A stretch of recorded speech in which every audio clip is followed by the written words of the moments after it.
Hello बच्चों, स्वागत है एक और मोस्ट इंपोर्टेंट क्वेश्चन में जो कि आपके एग्जाम में पूछा जाता है।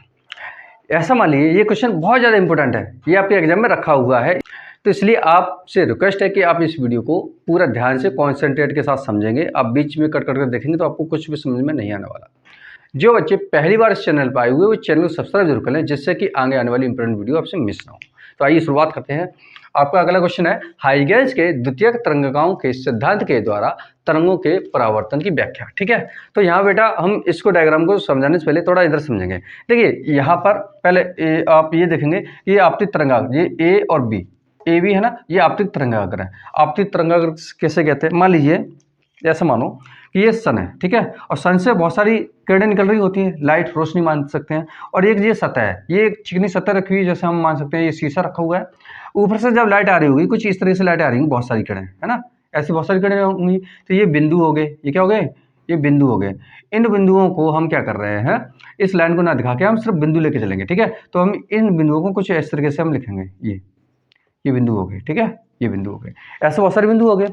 अब इन बिंदुओं को मैंने दूर दूर दिखाया है आपको, लेकिन ये बिंदु बहुत पास पास में होते हैं, यानी किरणें बहुत सटीक एक दूसरे से चिपक के चलते हैं। ऐसे मान लीजिए बहुत नज़दीक होते हैं, तो ये बहुत पास पास में होंगे। तो बहुत पास पास में होने के कारण ये कुछ हमें इस तरीके से प्रतीत होगा कि एक सीधी लाइन आ रही है। ठीक है, ये इन लोगों को पास पास में कर दिया जाए और तो एक सीधी लाइन होगी। तो हम ये मानेंगे बेटा कि यहाँ से जो लाइन आ रही है वो कुछ इस तरीके से ऊपर से ऐसे आ रही है नीचे सतह पर। ठीक है, लेकिन रियलिटी में इसमें बहुत सारे कण हैं। क्या है, कण। हम इसको कण को थोड़ा इस तरीके से अगर आपको समझ में आया हो तो ये इस तरह कण होंगे। ठीक है, अब ये कण ऐसे ऊपर से आता जाएगा, तो सबसे पहले ये इस जगह से टकराएगा, तो ये पहले टकराएगा, तो ये टकरा के ऊपर चला जाएगा, फिर ये टकराएगा, फिर ऊपर चला जाएगा, ये टकरा के ऊपर चला जाएगा, और ये वाला हिस्सा आगे ऐसे बढ़ता हुआ आ जाएगा इस तरीके से। और हम मानते हैं ये वाला हिस्सा यहाँ पर पहुंचेगा। जैसे इमेजिन करेंगे, इसी चित्र में थोड़ा ऊपर बनाया हुआ है। देखिए ये एक सीधी ये तरंगाग्र हो गया। ठीक है, यानी कि इसमें कण हैं बहुत सारे, तो वो कण को मैं कुछ ऐसा मान सकता हूँ, ये होगा। ठीक है, और ये तरंगाग्र हो गया। ये जैसे आगे बढ़ेगा तो जो नीचे वाला जो हिस्सा था, ये नीचे वाला हिस्सा आप देखेंगे, ये वाला हिस्सा इससे टकराएगा यहाँ पे। ठीक है, इस तरीके से, और ये पहले टकराएगा तो इसलिए ये ऊपर जाएगा, टकराने के बाद ऊपर जाएगा। ठीक है, और ये वाला हिस्सा आगे ऐसे बढ़ता चला जाएगा। ठीक है, उम्मीद है आपको ये बात समझ में आ गई होगी। तो कहने का मतलब ये है, ऊपर वाला पॉइंट जब तक ये यहाँ पहुंचेगा तब नीचे वाले छोटे छोटे कण हैं वो टकराते हुए यहाँ से, ये वाले यहाँ टकराएगा, ये वाला यहाँ टकराएगा, और ये ऊपर पहुंचता चला जाएगा। तो नीचे वाला हिस्सा कहाँ पहुंचेगा, ऊपर, ऊपर वाला हिस्सा कहाँ पहुंचेगा, इस जगह पहुंचेगा। ठीक है, आपको ये बात समझ में आ गई होगी। ठीक है, तो वही मैंने इधर चित्र बनाया हुआ है। क्या बनाया बेटा, कि जब कोई प्रकाश किरण ऊपर से लाइट से ऐसे आ रही होगी और परावर्तक सतह ये टकराई हुई है, तो नीचे वाला कण ऊपर चलना शुरू हो जाएगा और ऊपर वाला हिस्सा तब तक यहाँ पहुंचेगा। ठीक है, आपको यहाँ तक कोई डाउट नहीं होना चाहिए। हमने एक और बात समझना है कि यहाँ पर जो ऊपर वाला कण है, यहाँ से इस जगह से जब इसका जो छोटा वाला कण है यहाँ पर टकराया था, उस जगह से उसी स्थान से ये कण यहाँ से लेकर यहाँ तक अगर पहुँचा है तो उसने मान लेते हैं कि टी समय लिया। कितना लिया बेटा इसने, टी समय। ठीक है, इस कण को यहां तक पहुंचने में इसने कितना समय लिया, टी। और जो नीचे वाले जो कण थे वो धीरे धीरे पहुंचते पहुंचते यहां तक पहुंचे, इसने भी समय टी लेना है। ठीक है, दोनों टाइम बराबर रहेंगे, क्योंकि जितना समय इसको यहां तक लगा है उतना ही समय इसको यहां तक लगा हुआ है। ठीक है, आपको यहां तक कोई डाउट नहीं होना चाहिए। तो अब बेटा आप चित्र देखिए समझेंगे। ये तरंगाग्र हो गया। ठीक है, और इसी लाइन को सीधा आपको यहाँ बढ़ाते जाना है। ठीक है, और यहाँ से जो लाइट है, ये वाली लाइट, ये रिफ्लेक्शन होते हुए इधर चली जाएगी। ठीक है, और ये लाइट आ रही है आपको आपतित तरंगाग्र दिख रहा होगा। अब यहाँ पे 90 डिग्री एंगल बनाना है आपको। ठीक है, ये आप बाद में समझाएंगे क्योंकि बेटा वीडियो बहुत लंबी हो जाएगी। आप अभी समय है सिर्फ आपको नंबर लाने की जिम्मेदारी आपकी। ठीक है, तो आप सिर्फ यहाँ पे बेसिक कॉन्सेप्ट, इंपॉर्टेंट कॉन्सेप्ट समझेंगे। अब देखो यहाँ पे 90 डिग्री एंगल बनाना है, यहाँ 90 डिग्री एंगल बनाना है, क्योंकि अगर ये 90 डिग्री एंगल है तो ये भी 90 डिग्री एंगल होगा। क्यों, क्योंकि इसका ये वाला एरिया और इसी ट्रायंगल का ये वाला एरिया यानी ए डैश बराबर रहेगा। ठीक है, अब देखेंगे आप कितने एंगल से किरण जो आ रही है, ये हम कैसे नापते हैं। हमने आपको पिछली वीडियो में समझाया था कि इसको हम अविलंब रेखा से मापते हैं। तो अविलंब रेखा कैसे खींचते हैं, ये सीधी तल हो गया और इस पर हमने 90 डिग्री एंगल खींचा हुआ है, ये ग्रीन लाइन है वो अविलंब रेखा है। अविलंब रेखा और जो किरण जो आ रही थी वो एंगल, इन दोनों के बीच में आपतन कोण बनेगा, जिसको हम आई से लिखते हैं। और टकराने के बाद में जब वापस जाएगा तो ये परावर्तित होकर जा रहा है, उसको हम बोलते हैं बेटा आपतन परावर्तन कोण, ठीक है, ये हो गया। इसको हम आर से लिखेंगे, ठीक है। यहाँ तक आपको कोई डाउट नहीं चाहिए। ये अवलंब रेखा हो गई और ये टकरा के वापस जा रही है, ठीक है। यहाँ तक आपको कोई भी प्रॉब्लम नहीं होनी चाहिए। तो जैसे मैंने इधर बनाया हुआ है उसी प्रकार से हमने लिखा हुआ है। एक और बात, ए बी क्या है, ये तरंगाग्र है, ठीक है। और ये जब यहाँ पहुँचेगा ए डैश तक तब टी समय लगेगा, और ये पॉइंट, ये नीचे वाले सब पॉइंट के यहाँ पहुँचेगा तो इसको भी टी समय लगेगा, ठीक है। अब बेटा हमें ये देखना है यहाँ से लेकर यहाँ तक कितना समय ली, वो कितनी दूरी तय की है वो हमें पता करना है।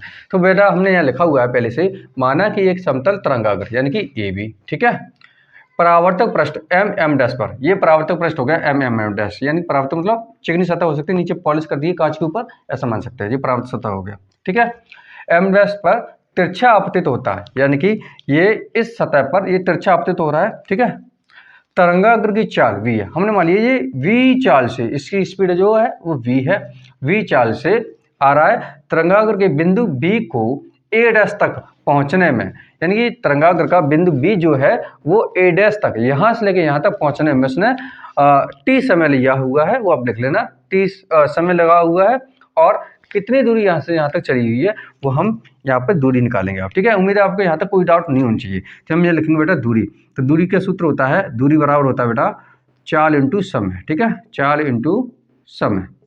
तो बेटा चाल कितना दिया हुआ है इसका v दिया हुआ है, समय कितना दिया हुआ है t, हमने t माना है कि यहाँ से लेके यहाँ तक उसने समय t लिया है। तो b दूरी क्या है, यहाँ से यहाँ तक पहुँचने में दूरी को हम लिखेंगे b a डैश, है ना, b a डैश, ठीक है, ये हो गया। तो इसको हम मानेंगे क्वेश्चन नंबर फर्स्ट, ठीक है। यहाँ तक आपको कोई डाउट नहीं होना चाहिए। अब बेटा ये तरंगाग्र का पॉइंट ए यानी बिंदु ए से बी डैश तक पहुंचने में कितनी दूरी तय की है ये हम निकालेंगे, ठीक है। तो आप यहाँ तक नोट कर लीजिए, इसको अरेंज करके मैं दोबारा करता हूँ। इसके बाद अब हम देखेंगे जब पॉइंट ए है वो यहाँ से यहाँ तक पहुँचने में उसने कितना समय लिया है और कितना दूरी तय की है। देखो बेटा जब ये यहाँ तक पहुँचा तो उसने टी समय लिया है, उसी क्षण ये पॉइंट यहाँ से यहाँ तक पहुँचने में भी टी समय लेगा, ठीक है। तो अब यहाँ से लेकर यहाँ तक कितनी दूरी तय की है, तो दूरी कैसे निकालेंगे बेटा, वही सूत्र लिखेंगे। दूरी क्या होता है, दूरी बराबर होता है चाल इंटू समय, ठीक है बेटा।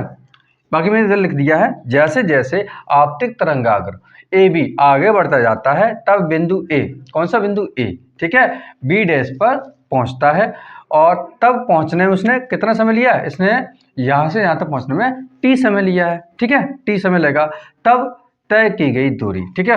तो दूरी सूत्र क्या हो जाएगा बेटा, ये दूरी यहाँ से लेके यहाँ तक क्या है ए बी डैश, तो ए बी डैश हो गया। यहाँ पर चाल क्या है, चाल वही रहेगी क्योंकि माध्यम चेंज नहीं हुआ, अभी भी वायु में है और पहले भी वायु में चल रहा था और अभी भी किसमें वायु में चल रहा है, तो इसकी चाल में कोई परिवर्तन नहीं होगा। चाल में परिवर्तन कब होता, जब वो इस नीचे दूसरे माध्यम में पहुंच जाता, ठीक है। तो चाल इसकी वही रहेगी v और समय भी इसका वही है, ठीक है। तो आप देख सकते हैं यहाँ पे कि इसका भी मान वही लिखा है, ठीक है। समीकरण 1 में यही आता है, समीकरण 2 में भी यही आया है, ठीक है। अब यहाँ लिखेंगे समीकरण 1 व 2 से, ठीक है, समीकरण 1 व 2 से। तो समीकरण 1 में क्या आया था, समीकरण 1 में आया था बेटा बी ए डैश, यानी कि बी ए डैश बराबर था v इंटू टी, यही तो था समीकरण नंबर 1 था। तो समीकरण 1 ये और समीकरण 2 ये, दोनों कैसे मान बराबर, देखो वी टी इधर भी आ रहा है, वी टी इधर भी आ रहा, तो कह सकते हैं कि ए बी डैश है वो बी डैश के बराबर हो जाएगा, ठीक है। तो यहाँ लिखेंगे बेटा ए बी डैश बराबर हो जाएगा बी ए डैश के, ठीक है। यहाँ पर आपको ये बात ध्यान रखनी है। अब देखो बेटा इसको सिद्ध करने के बाद एक सिंपल तरीका आपको ये ध्यान रखना है कि हमें ये वाला ट्रायंगल है और ये वाला ट्रायंगल, इनको सर्वांग सम दिखा देना है, समरूप दिखा देना है, बस इतना कर देना है। तो सर्वांग सम या समरूप में हमें दिखाने के लिए कोई भी दो भुजाएं या कोई भी दो एंगल बराबर दिखा देना होता है। तो अगर ये प्रूव कर दिया तो समझ लीजिए ये समरूप हो गया। तो देखो हमने क्या किया, इस ट्रायंगल में ये वाला एंगल, ये वाली दूरी कौन सी, ए बी डैश, और इस ट्रायंगल में बी ए डैश हमने, यानी कि ये वाली भुजा कौन सी, ये वाली भुजा और ये वाली भुजा और ये वाली भुजा हमने दोनों बराबर दिखा दी है, ठीक है। अब हमें क्या करना है, इसमें सिर्फ कोई भी दो भुजा और एक एंगल बता देना है बराबर। तो अब हम क्या कर रहे हैं, यहाँ लिखेंगे, वैसे आप नोट कर लीजिए यहाँ तक, इसको हम कंटिन्यू करते हैं, ठीक है। देखिए यहाँ से कंटिन्यू करते हैं, अब लिखेंगे बेटा, हम लिखेंगे त्रिभुज कौन सी में, इसमें त्रिभुज ए बी ए डैश में। तो लिखेंगे बेटा त्रिभुज ए बी ए डैश व त्रिभुज A B dash A dash में, ठीक है। पहले त्रिभुज ए बी ए डैश में क्या है 90 डिग्री एंगल बराबर रहेगा इधर क्या 90 डिग्री।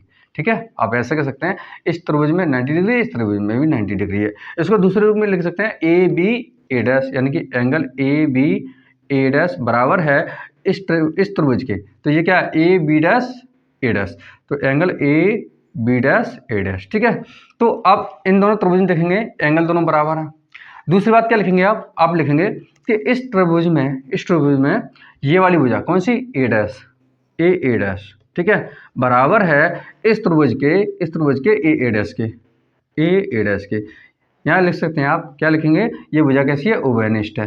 कैसे बेटा उभयनिष्ठ, यानी कि कॉमन बोल सकते हैं इसको। ठीक है, ये लाइन इस त्रिभुज में भी है और यही लाइन इस त्रिभुज में भी है।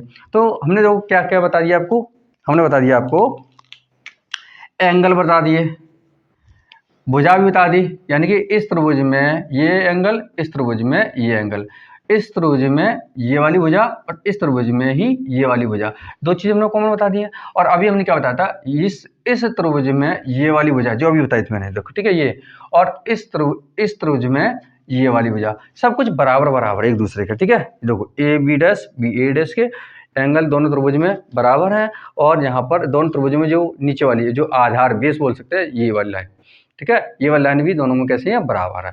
तो इतना आप लिखेंगे, तो यहाँ बस इस तरह करने के बाद अब क्या लिख देंगे, कुछ नहीं करना, बस हो गया। क्या लिखेंगे बेटा, अब लिखेंगे त्रिभुज कौन सा, यहाँ बेटा लिखेंगे त्रिभुज ए बी ए डैश व त्रिभुज ए बी डैश और ए डैश कैसे हैं, सर्वांग सम है, यानी सब कुछ बराबर बराबर है ना, सर्वांग सम है। जब सर्वांग सम है तो इसके कोण भी कैसे होंगे बेटा, बराबर होंगे, यानी कि आई और आर के कैसे होगा, बराबर होगा।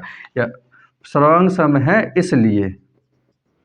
इसलिए आपतन कोण, यानी कि आपतन